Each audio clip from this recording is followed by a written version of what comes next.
there's two facets to identity. There's our individual identity, and then there's our group identity. You know, that there is that. For example, even though I don't feel any attachment to my own identity anymore, I still advocate politically for queer folks, for trans folks, because I see a responsibility as a part of a community, and that community is based around identity. There's nothing wrong with it, but it's also, I see that it's not the complete story of who any of us are. Well, I guess that's the larger point. My point would be, why don't you then espouse that last piece as being the most important? Like, it doesn't matter where you enter the conversation, whether you're trans, there is no most important, right?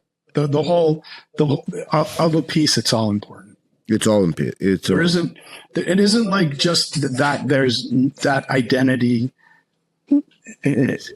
is meaningless, or however you want to put it. And I don't think that that's true, but this is where a lot of spiritual non-duality people really go off the rails for me. Okay. Well, there's just no one here. There's just no one here. I mean, how could you even think about, being trans or gay or anything? You're just what you are, the emptiness. And they're just kind of lost in a script of what, do you think that these people have attained Ken Show? I don't see it that way. If they I don't know. I don't know. Interesting. It's not the way it isn't the way I experience what has happened in my own life. Sure. It isn't the most. Here's the thing. Awakening is not the most important thing. Realization isn't the most important thing. What is? The most important thing is the most important thing. Well, thanks, Eric. You really nailed that one. In a sense, there is no most important thing. It's all of a piece. It's in the full expression of who we are as people, each of us. Like I always like to say, 99.99% we're all the same. We're exactly the same. And that 0.01% is like the fragrance that makes us different, that allows there to be an authenticity to our flavor of expression of humanity, and is part of just how and why we are social animals. It's like a lot of people too just be like, oh, this is an illusion. Your body's an illusion. No, it's actually you here. You're like a real human in a real life.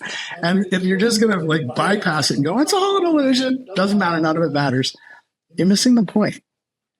Is that what spiritual bypass is? Because I know Angelo talks about that to some extent. Yeah, spiritual bypass is grabbing onto a concept and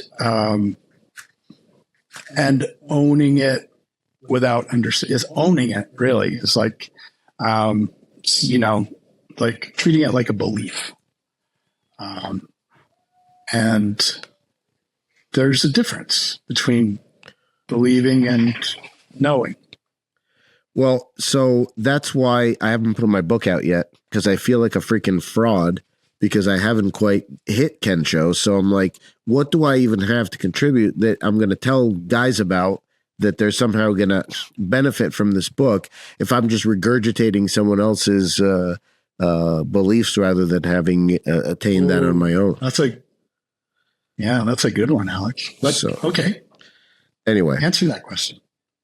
No. I mean, now I'm curious. Like, if you were to actually seriously ask yourself that question, because I think what you just said was you sort of said it speciously, like, oh, what? Oh no, I hammer myself with it daily. So yes, absolutely. Well, but what if you didn't hammer yourself with it?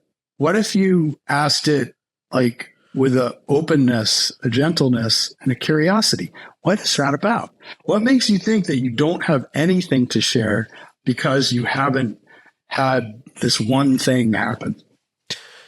Because my definition of someone who's an expert is someone who's done one thing one time well, right? So at least you've gone to that party one time and you came back, and now you have something to relate about where you just were. The hero's journey, right? So we're all on the hero's journey, but I didn't fight the dragon yet, I don't think.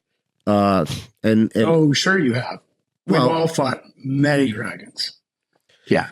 Well, wouldn't those really be the threshold guardians? Because your dragon is the big one. Your dragon is the one that, at the end of the day, the hero's journey isn't a one-time thing. It's not like your whole. I mean, in a sense, your whole life it can be looked at as one hero's journey if you want to. There's many hero's journeys starting all the time. Anytime we're confronted with a choice of, do I accept this transformation? Do I accept this journey into the unknown? Or do I hang back and just stay here in the ordinary world and wait on Tatooine until it gets bombed to dust? Right. Every time that happens is the beginning of a hero's journey for us. Every time we lose someone or something, every time we're asked to transform, we're beginning a hero's journey. So I would say that you've had many hero's journeys, you've fought many dragons, and that you now are looking to the future for this one thing that's the big dragon. It's the important one. I got to get that one. I started the whole Awaken Your Myth program, like working on it, creating it, writing it, years before I had my first shift. And I didn't, it wasn't even, the name was Awaken Your Myth. It had nothing to do with awakening. It just all, and it started as a book. It started as a book that I never wrote. I created the course and the community and all those other things. And now I'm actually writing the book. But I guess my point is that I'm going to argue with your premise. Okay. That your book is valuable for what you've experienced so far. And the open and honest expression of who you are right now. Because you're not going to be different after awakening. Yes. It's not like Alex is different. It's different, yes, but it's not what you think. Angela says this all the time. Like it's not what you think. And that was the first thing I realized was, boy, this was not what I thought. So I would encourage you to write that book. Write it about your experience. Write it as honestly as you can. Because that's what we really all need more of, is people sharing their own authentic experience. Not being an expert, but being authentic, being who they are. Because you have expertise you don't see. And the way you can share that with someone is by sharing who you are. Cool. Appreciate that. Sorry, I know you didn't ask for that. No. I did ask for it. I did. And it'll be more to talk about on that tomorrow. But yeah. Dave, you've been curiously quiet over there. And by curiously, I mean your usual. Of course. I'm going to shift gears slightly, if that's right. okay. Sure. I shouldn't answer for Eric. I was going to ask you, Eric. Yeah. So what role does self-reflection play, within the day? Like, obviously being mindful is extremely important. But when you're going to sleep, are there any specific ways to clear your mind? I think in today's world, with all the different distractions, the nuances, all the stress, the anxiety people face, whatever challenges they're facing in life. Is there something everybody should be doing every day, preparing themselves for bed, kind of getting rid of that journey? And also, as a second to that point, do you believe that sleep quality has a direct impact on our mental and emotional state? Yes, to both questions. Yes, there's stuff we can do to have to better prepare ourselves for better rest, because better rest is always going to lead to better living. And the opposite is the same too. You can't just keep going and expect you're going to pay no penalty for not getting enough rest. So along with all the other just good sleep hygiene, do get the kind of sheets that you like, and black out your room if you need to, and don't look at your devices, all the stuff you can get from Google. I've found the most important thing in my own life is to be there with that experience of going to sleep. So that means being with the senses, being with the feeling of your your back against the mattress or your side or however you sleep. What is it like in that moment to sense into the feeling of being? There's this subtle sense of being that most of us ignore, and that mindfulness starts to highlight. You start to experience more of the subtleties of experience through a mindfulness practice, but especially when we're moving from conscious to unconscious. There's I like to kind of almost like follow it, like you can feel consciousness slipping away. And as it slips away, it reveals this, it's almost like waves or a hum, or there's this very subtle sense of being, simply being. And that can be very peaceful and something to give the mind kind of something to do is really because for most of us, the reason we don't sleep is because the mind is like, oh, I got to do this or I got to do that, or we're thinking about something. And then that gets our nervous system going. And now we're feeling something and thinking about something. And then we're on the loop. How do I break this? How do I break this? And we stay on that loop long enough, and we're like, we just wipe ourselves out. We just pass out. And if we can, and this is what I love about the whole mindfulness as curiosity, compassion, and gentleness, is the curiosity gives the mind something to do. It takes that hammer and it gives it a house to build. It gives it a tool that it wants to it lets the tool be what it is. So we say, okay, what is this? What is this falling asleep? What are these feelings? What are these sensations? How does the breath feel going in the nose? How does it feel going out the mouth? We just let the mind be the mind. And then compassion is that opening of the heart to, we all go through this.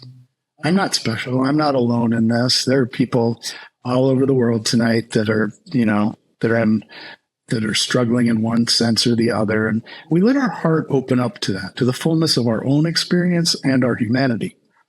And then the gentleness is what connects them. We're not pushing on any of it. We're not demanding that experience be a certain way. We're accepting it. We're leaning into it. Okay, what is this? And even the thoughts. Being with thoughts can be a somewhat more advanced practice, because a lot of times thoughts just grab us and then we're in there again. So I like to start with the senses that are outside of what feel like they're outside of the body, like hearing and sight, and then sort of move inward from there, like touch, and that inside sense of being. But I think those can be really helpful. And of course, like a bedtime story or a meditation can be, I never really used to do that much myself. But I've heard from so many people now who, swear by a good bedtime story or a meditation before bed. I was much more likely to do like a guided meditation, but that was mostly only because like before I became a mindfulness teacher, I could count on a body scan putting me to sleep because I had so much resistance that my mind would just shut it down and be like, no, dude, we're not going there. So I would fall asleep because of my own resistance. So it was kind of like it was a hack for me. Like I'd do a mindfulness meditation, but I wouldn't get any mindfulness out of it. It would just knock me out. So that's a good point because there's a lot of, so Dave and I are in a bunch of esoteric organizations and such, and I've been in other places where you have and you feel a certain amount of spiritual and or psychic energy that's in the room, that's present, and it's palpable, right? Yeah. So you can actually feel it kinesthetically, so to speak. I go right out with stuff like that. I'm out. Like same thing with meditation. I can't get through a darn TM meditation. I'm out. I'm just like, I was doing. So it's so common. Even your gentle path meditation that I was doing earlier today in the car, I had pulled over and I haven't gotten through one yet. I just go right out. And then I wake up sometime later like, oh, okay. So I guess it's good that you pulled over. Drooling on yourself. Yeah, just drooling on myself. Absolutely. And so, waiting for that bird, for the spiritual holy bird to crap on me. Gotta find that flower. Yeah. So, I mean, is that resistance? Is that what it is? Or in that, I guess. For you, I don't know. Yeah. For me, it was, for me, it was resistance of like, it was my ego shutting down the show. Like, no, we're not going there. Nope. So how did you get past that? Persistence and acceptance. It was really about the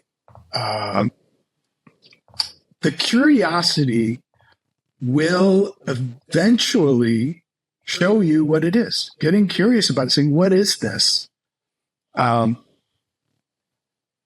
It's like there's this, and I was talking about this with someone this morning. There's this progression of acceptance and curiosity that can be kind of magical. There's this acceptance, which is like, this is what it is. And then there's the curiosity. What is this? Mm-hmm. So it kind of starts with that acceptance of, okay, this is here. This is what it is. What is it? And that reveals, in my own experience anyway, all the important stuff. You were asking what the important stuff is? That question will reveal the important stuff. And it doesn't get revealed by the same thing that's asking it. Right. So oftentimes. Alchemical. Very interesting. Alchemical. So now you're getting into some interesting provinces here of metamorphosis and alchemy of what one thing translates and transmutes into the other. So what does the identity transmute into? The identity doesn't transmute into anything. The understanding of what it is what is revealed. So it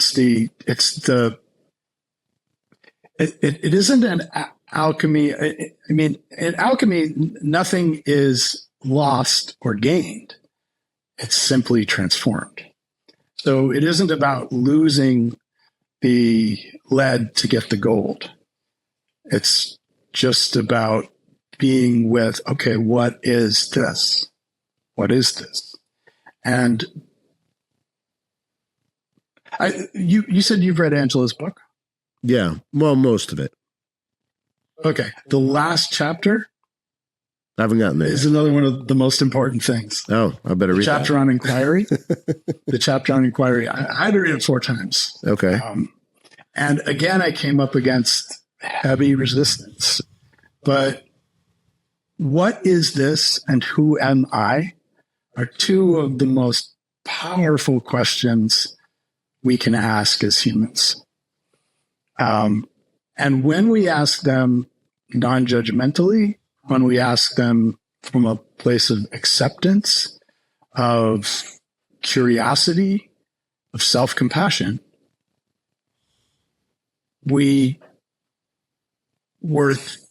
throwing Miracle Grow all over that soil. We're really we're throwing out birdseed and a little bit of X-Lax, and we're getting so close now. A little birdhouse up there, a little red carpet, like little birdhouses all around. over here, This is buddy. gonna happen. This is gonna happen. Yet you still gotta wait for that part. Yeah. Yeah.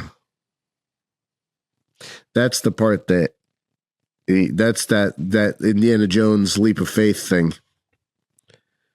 Because that's the part you don't control. No. So something's doing that, right? So something sends the bird. It's not you. Beyond my pay grade. Yeah. These are the things that I think about. Yeah, right. Yet it won't make the bird come any quicker. Right. You know, your beliefs about where the bird comes from and what will make the bird do what the bird does have very little to do with the actual bird itself. And this is what the mind wants to do. It wants to pull this problem apart, and we're gonna fucking do it here. You know, I'm tired of this. I need it. I get it, Alex. I've been through a lot of what you're talking about. The sense of I'm tired of this. We're going to make this happen, and that is actually a great place to be if you don't stop. Keep going, and not pushing, but it's to keep surrendering to what's happening, keep yielding to what is, and go into that cave with curiosity and an open heart. So how is a personal myth not an identity position? A personal myth is effectively, it's the way I talk about it, and with the hero's journey. It is effectively an identity. And an awakened personal myth is an identity that is present in this moment. So it's like this is a lot of spiritual people talk about kill your ego. Mm-hmm. This is about ego death. Right. Gotta kill my ego. I need to murder that mother.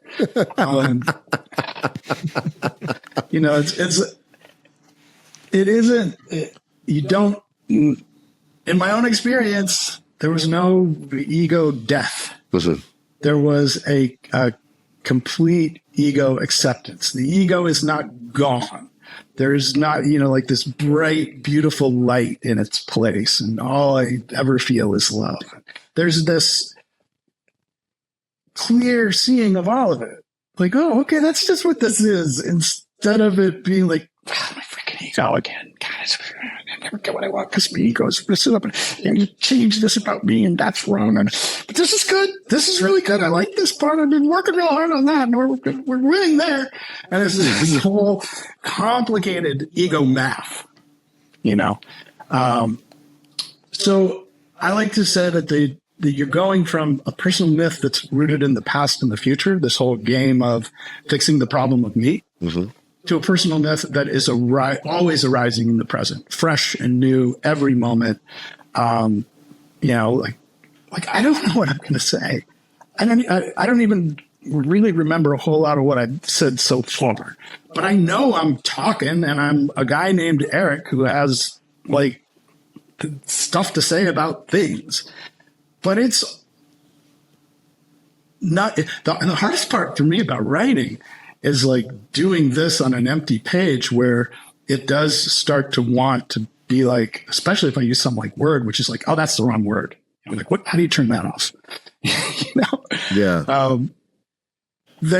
It's a free expression of all that you are, is an awakened personal myth, basically, versus one that's lost in the past and the future and a whole set of ideas and beliefs about what should and shouldn't be. Have you ever read, I'm reading it again now, The Name of the Wind, Patrick Rothfuss? Oh, God, that's such a great book. Isn't it? So, yeah, they wrote one other one. And screw that guy for not writing the third one. I don't know what the heck he's doing over there, but I know. It's what a dick. Anyway, maybe we'll get him on the show. He's kind of adorable, though. I love how much he just pisses people off with this whole, I don't know, probably never going to happen. I was just so tired. It just happened. I don't know if I have another one in me. You know? Yeah. And he could make millions. Oh, yeah. Millions. But he's like, no. Yeah. Probably not. So this whole idea of, you know, of so and so forth, the Tamerlane the Great, they got stuck into a room made of rock with no door, and he knew the secret name of stone, and he spoke it, and he told it to break, and it did. And he then, you know, walked out the side, and he was falling 50 feet, but then he knew the sacred name of the wind, so the wind picked him up and gently put him onto the ground. So he spoke the name of the wind. So that's always fascinated me, by this idea of identity and then getting past identity, right? Because you think about that, you think of Plato's The Cave, right? The allegory of the cave, and the same idea of that's us when we're functioning within identity, where we see a piece of something, whatever it is.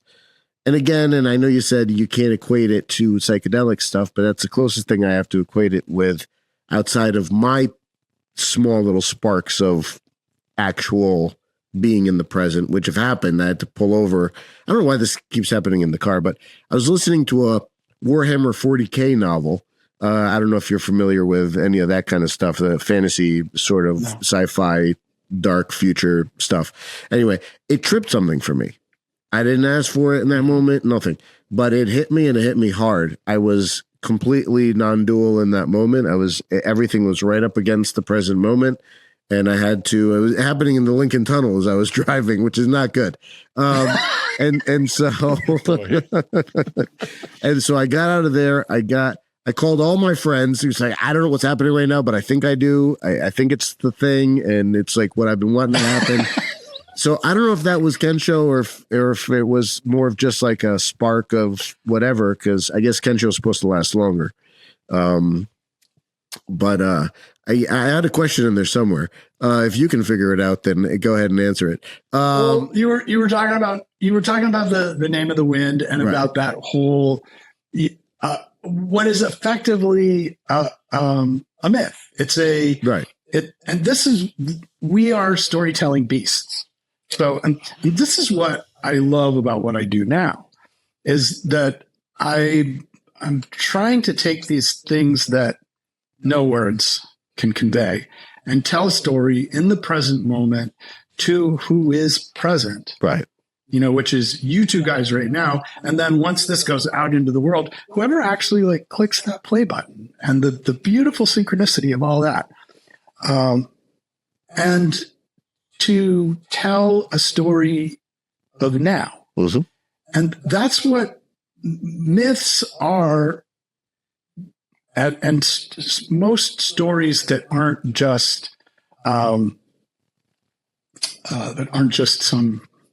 most stories that go somewhere, that are about transformation, that are about our human experience, being human, share that ephemeral sense of what it is to be a human, the part we can't put words on. Mm-hmm. So, and this is what also you talk about awakening, and it sounds to me like what you had was like a little sort of foretaste, right? And that happened to me a few times. You'll know when you'll know. You won't doubt. There'll be no doubt. There's no more doubt. And I think that's a good kind of marker of like, was it, wasn't it? Other people would disagree with that, but I would say you'll know. But there is this, there's no way to literally, because it's going to be different for each person. Awakening is not a thing. It is absolutely unique every time it happens. And to even say that it happens isn't quite right. But it's not about like the rock or the bird or any one metaphor or actual thing. It's about being in the present with experience and identity and the shadow, the whole mess of it. Finding a way to, like Ram Dass always said, to be here now. And that's where awakening happens. Awakening happens here, now. Awakening will never happen tomorrow. Awakening never happened yesterday. And I know that sounds douchey, but well, it doesn't, because at the end of the day, it always seems like it's so aloof, right, as a concept, because you can't really explain it. There's no way for the mentality to really own it, which it wants to own it, right? It wants to own that that understanding of the experience. So it's very similar. So you talk about a coming of age sort of thing. You talked about that before, where we don't really have that in society so much anymore. Masonry has that, in terms of there is a thing that you go through that is like a coming of age sort of separating boy and man kind of thing. You can get it. Most people don't know that, but you can get it for a very reasonable price, pretty much at any small city or town. And it may be the last bastion of being able to have that experience in the Western world. I mean, outside of that, you'd have to go to a shaman, go to something else, whatever. But like, the Spartan idea of growing a boy to a man, it doesn't exist anymore. Most of the stuff in the Western society has been that's sort of been sanitized out. And just one of the things. You're absolutely right. I mean, it's the power of the hero's journey in our society. There's almost every movie you see that's not a superhero movie, right, is a hero's journey movie. And I think the challenge is we have such a superhero society that like somebody who's special is going to come and save us all. Right. We're not that person, but there is some special person who's going to come and save us all. And the difference between that and a hero's journey movie is a hero's journey movie always starts with an ordinary person in the ordinary world who in the end saves themselves, and through that teaches us all who we are. And, I mean, we have the Barbie movie. Like that is literally a hero's journey story. And it could be a vehicle of transformation if you see it that way. But if you just go, oh, that was a dumb movie, you kind of missed the point, right? And I saw a lot of people do that. I saw it. I was like, wow, this is such an amazing hero's journey story. I'm going to have to watch it because I actually haven't seen it. But, I felt that way about Office Space, for instance, which is such a clear, thing of a dude that is just the most average dude that just doesn't want to do anything. And he gets sort of uplifted. Office Space pretty much ruined me early on for any sort of real corporate job, like being able to sit in a cubicle and do that, because I was just like, I've already seen behind the curtain of this. Like, there's just nothing in this that makes it attractive or interesting. So for you, for me, some people love it. They want to go there every day. Please give me this. But yeah, no, I get that. Between that and the Matrix, I mean, forget it. Yeah, Matrix is an amazing hero series. Mr. Anderson, yes, absolutely. But both Barbie and the Matrix are the same story. Yeah. And that story is a story of someone who comes to know who they are. And in that knowing teaches us something about who we are. And that is the initiation of the hero's journey. That is coming back to the fullness of our humanity, returning from this sense of being a separate, suffering person to being a part of the community of humanity. So there's an interesting thing, and I don't know if it's an anachronism per se. I guess it depends on how you look at it. They say that all girls will eventually be women because they have the potential to be mothers. And when you do that biologically, it changes the body and such. Men have to be trained to be men by other men. You have to have that community around you that can train you how to be a man and not just go through your whole life a boy, in essence. I'd be curious to see your thoughts on that. I would say I don't have any thoughts on that. It's a viewpoint, right? Is it a truth? Well, we can go right back to the trans conversation and realize that not all girls are going to grow up to be women. Not all girls are going to be mothers. Not all girls are going to have babies. That while that is a part of who we are as humans, it certainly doesn't encompass the fullness of who we are. So I would say my thoughts are yes and no. Okay, fair enough. Yes, that can be true and valuable, and no, it's not always true and valuable. What talk about some future projects. So what do you got going on now? I mean, obviously, I'm one of your members on the Gentle Path. I find it already interesting, although I'm already falling behind on the schedule. Like every other schedule thing that I've ever done, I'm sort of half-assing it, but I'm trying to catch up. And it's important to me that maybe if you stop falling asleep all the time. Well, yeah, that's the problem. That's the problem. It sort of limits my ability to, interact on a level that I would like to. But talk about your future stuff. So you said you have your 5-day or 7-day enlightenment course and meditative course, mindfulness. Well, the what you we're just talking about, the Gentle Path. I just recently right now it's in pre-launch, so it's kind of like the beta, I guess. And one of the things I realized recently is that I needed to change the name because Gentle Path, it belongs to a 12-step recovery center, and they publish books and things like that. They have trademarked, and I don't want to mess with that. Sure. So it is now Gentle Trail, which is like one of those beautiful synchronistic things. Of course, like it's a gentle trail. I live on a mountain. It's my whole vibe. Yeah, duh. And why did I not think of that in the first place? Because I need to do it this way.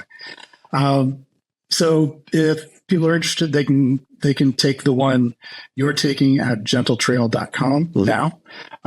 It's available. It's still kind of growing and changing. The plan is to create more of those, to give people who are interested in things like mindfulness, relationship skills. I think I want to do one on abundance and manifestation because there's so much misinformation around that. Isn't there really? That's crazy. We didn't even touch on that, but that's a whole other thing. Yeah. Yeah. Like that's some wackadoodle nonsense going around out there on that stuff. And so the idea now is to do more of that.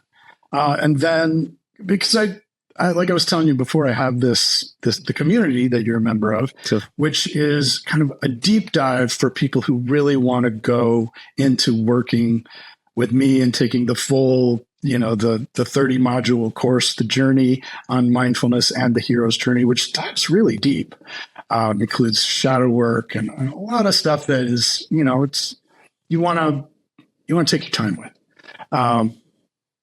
So this is a way for people to kind of like dip their toe in and see, I would like to be a little more mindful. I'd like to see some of these scientific benefits, but I haven't been able to make it work. And I love hearing that, like, you're a little behind and it's putting you to sleep, because even the 8-minute version is going to wind up being that for some people. I'm curious to see if you stick with it, or if it just like kind of goes, no, didn't do it. Because what I'm really trying to do with this is to create something that people can stick with. Because for me, that was what it really took. It took a mindfulness practice that started with literally 2-minute a day meditations. 2 minutes. I couldn't do any more than 2 minutes. And that, now I do almost an hour and a half to 2 hours every morning. But it's because I want to, and it feels natural, and I don't fall asleep. But it started with 2 minutes, and it started with falling asleep in 2 minutes or not being able to do 2 minutes every day. So that's what that's for. And other than that, I never know what's next. I want to, I love doing these things and I want to make more of them. But my husband and I have dreams of doing some stuff together. I would like to do more live retreats, things like that. But it just hasn't happened yet. So the best answer to your question is more of what I've been doing and new stuff that I don't know yet. That's a fair answer. Do you, well, we'd love to be on your podcast sometime if you're so willing, and I don't know what you're doing with that, but and obviously to maybe joint venture on something that would be super fun. To do something, we're trying to get our name out there, obviously, full disclosure and all that. So, we could do something for my YouTube channel. Yeah, that'd be amazing. Maybe. Let's bat some ideas back and forth. Sure.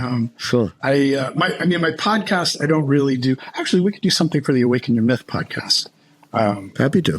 Which is my Hero's Journey podcast. Listen to Sleep is really all just bedtime stories and meditations. But yeah, no, I would love that. This was fun, and we could talk. Actually, we could maybe talk more about the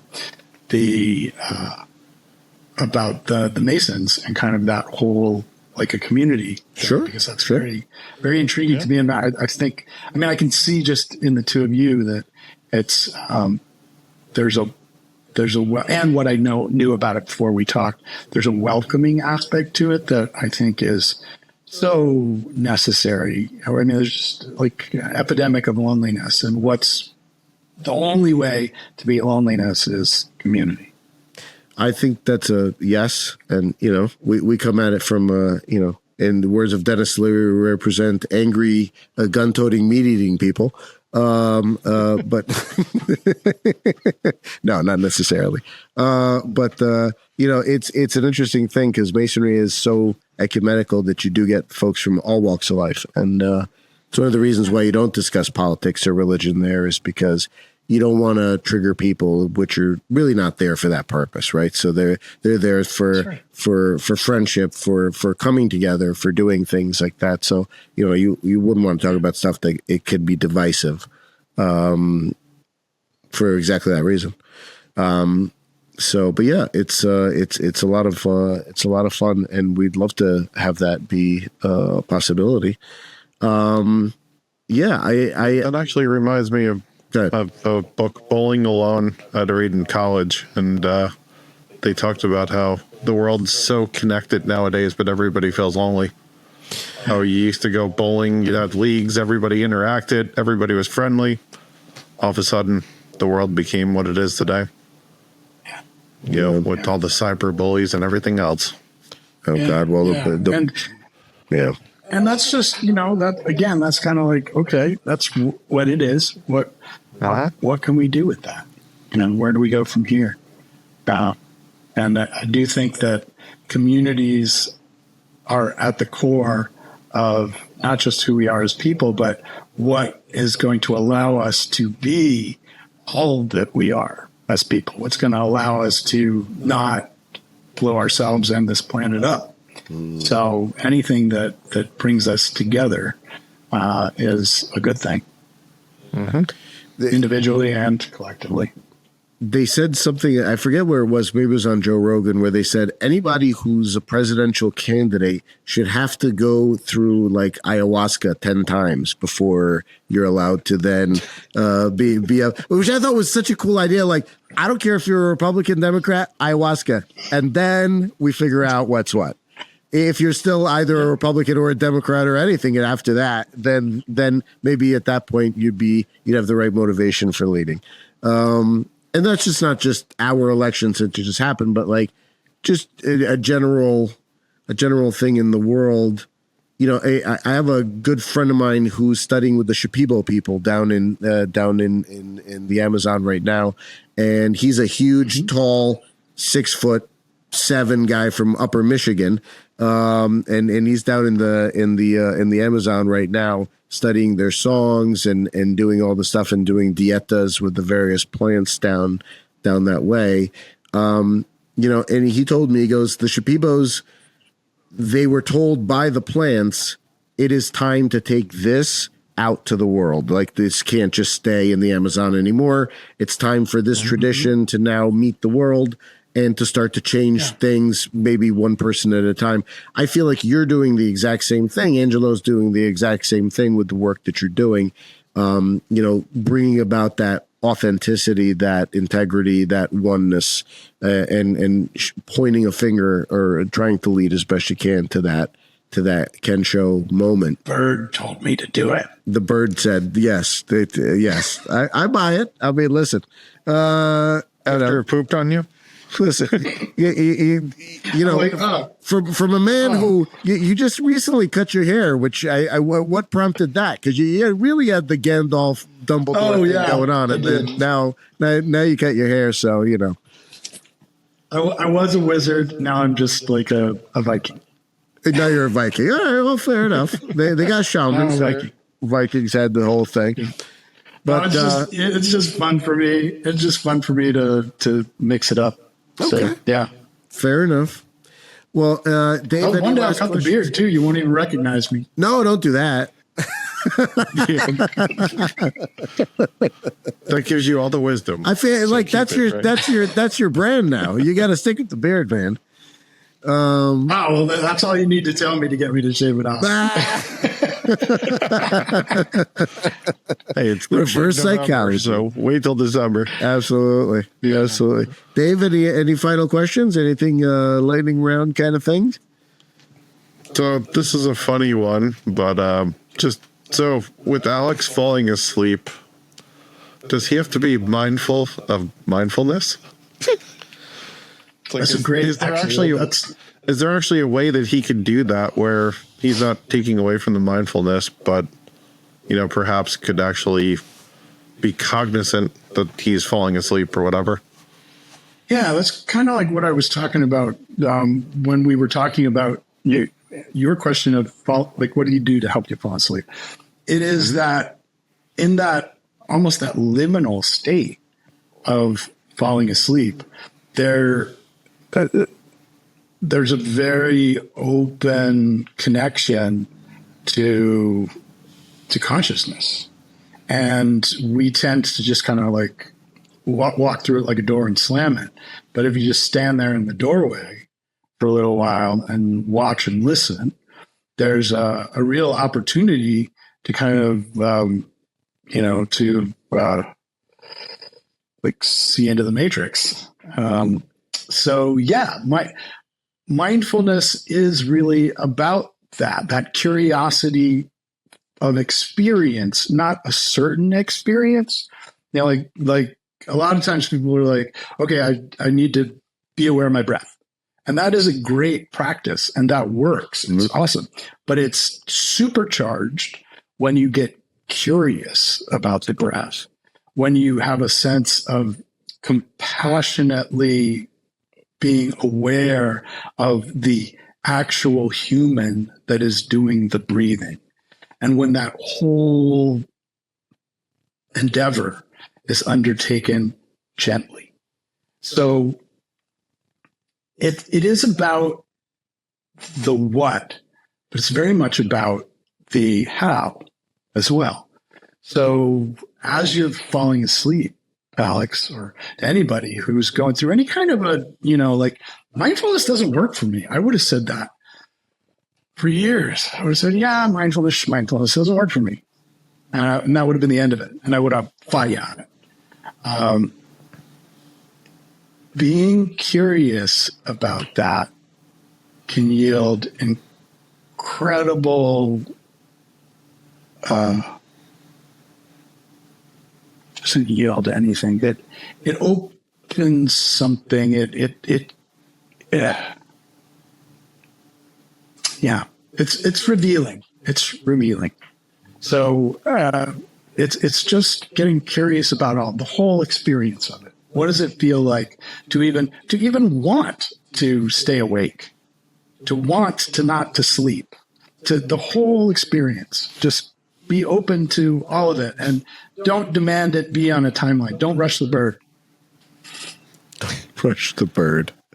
That would be to make sure Alex is not operating heavy machinery. Yes, or in the Lincoln Tunnel. Because apparently that's when these things happen. It's just like, oh, you're in oncoming traffic. Oh, time for enlightenment. Yeah. So it's great. It's great. Well, Erik, it's been an absolute pleasure having you on the show. Thank you so much, my friend. And looking forward to getting to know you more through our practice together. And thank you. And if we can ever get Angelo, I'd love to have him on the show too. I know he's so busy doing stuff. I have to try to reach out to him again on the podcast. Yeah, send him an email or fill out one of his forms. Him and his forms. Forms. Yeah. It's very yes. Anyway, I will do. But thank you so much for coming on the show today. Really do appreciate it. I hope you had fun. Yeah. And I had a great time, Alex, Dave. Thank you so much. This was a total delight, and I'm looking forward to chatting again. We'll definitely do another one on my channel. That would be awesome. I'd be super psyched to do that, my friend. All right. So until next time, I am Alex Aldea. I am Dave Ferrigno, and we had Erik Ireland, who's not from Ireland. Not from Ireland at all. Not even Irish. not even Irish in the tiniest little bit. Mostly Norwegian. And until next time, Mostly Norwegian. we are brothers of the Arcana. So see you later. Bless. Thanks.